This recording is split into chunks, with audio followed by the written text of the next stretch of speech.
Anda kembali di Damai Indonesiaku hari ini dengan tema berdamai dengan takdir. Kita berikan kembali kesempatan untuk bertanya pada jamaah. Ada Bapak Dwi di sini. Bapak Dwi, apa yang ingin ditanyakan? Singkat saja, Pak. Assalamualaikum warahmatullahi wabarakatuh. Terima kasih atas waktu yang diberikan kepada kami. Yang terhormat ada guru-guru besar kita yang hadir di depan. Pertanyaan kami yaitu yang pertama, Allah memang menentukan takdir ditetapkan oleh Allah Subhanahu wa taala. Tapi itu kadang-kadang secara teori saja. Tapi kenyataannya dalam hidup kita, justru kita itu enggak mau diatur sama Allah, maunya diatur sama dirinya sendiri. Sehingga dalam kita sebagai manusia yang masih makom ahzab kita ini, yang makom kadang-kadang lupa ingat gitu. Kadang-kadang kita lupa bahwa kita tuh pengen seneng aja. Tapi kita sulit, dia nggak mau. Seperti itu.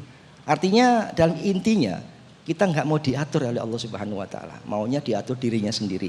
Nah, pertanyaan kami, apakah hubungannya dengan diri kita, dengan ibadah kita yang sudah kita lakukan?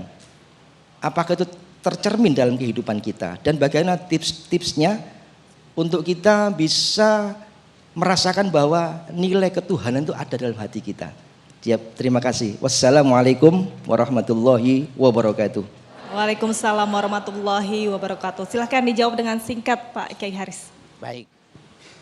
Hadirin sekalian yang berbahagia, kalau seandainya manusia ya punya sikap bahwa dia bisa menentukan dirinya sendiri, sebenarnya secara faktual menggerakkan, mengedipkan mata saja orang nggak mampu. Kelingking yang kita anggap ini bagian dari tubuh kita ini digerakkan oleh Allah Subhanahu wa taala. Dalam satu riwayat ada di kalangan Bani Israel yang 700 tahun umurnya. Hanya beribadah saja.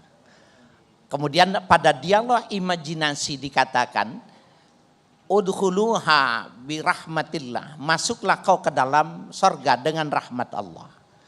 Orang ini bilang, la adkhulu bi a'mali, bukan dengan rahmat Allah. Aku masuk ke dalam sorga itu dengan amal ibadahku sendiri.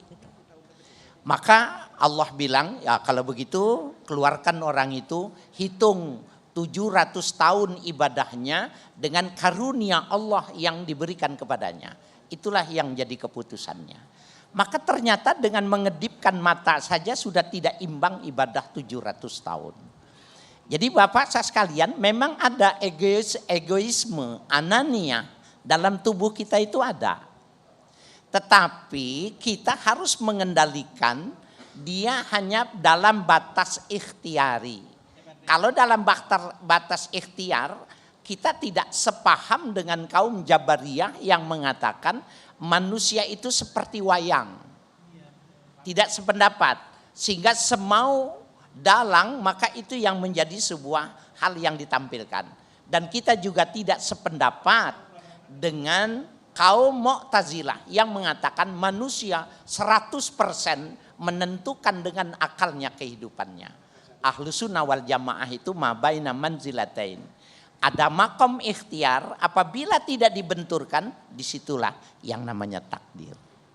Baik, Ustazah Ebira mungkin bisa sedikit menambahkan apa yang ditanyakan oleh jamaah kita tadi, yang cenderung manusia ini mau enaknya sendiri, tidak mau diatur Allah Subhanahu wa taala, namun kita sesungguhnya apa yang diatur Allah itu baik untuk kita. Silakan sedikit saja Ustazah Ebira. Baik, yang pertama kita harus mengenal hakikat kita diciptakan Allah. Kenapa kita ada di sini? Kenapa kita hidup? Wa ma khalaqtul jinna wal insa illa liya'budu. Kata Allah, aku tidak ciptakan jin dan manusia kecuali untuk ibadah. Kemudian yang kedua, kita selama ini kepada Allah mungkin cuma tahu. Bu, Pak, kenal sama Allah cuma sekedar tahu, nggak kenal sama Allah.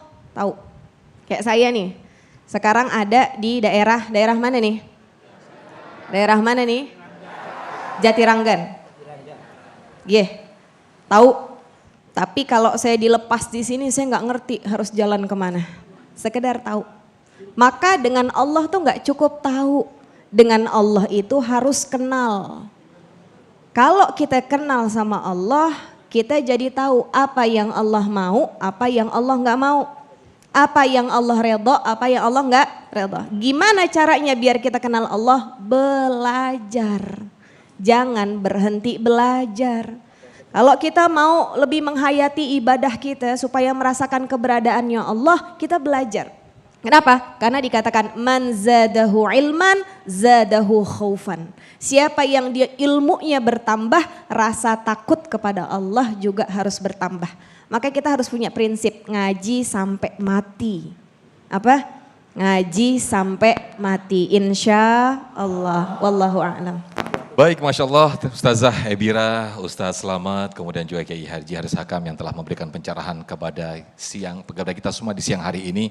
Semoga apa yang diberikan oleh guru-guru kita tadi menambah keimanan kita, menambah kualitas kita untuk semakin ridho dengan apa yang diberikan Allah Subhanahu wa Ta'ala, dan sehingga kita bisa berdamai dengan takdir. Sesaat lagi tetaplah di Damai Indonesiaku.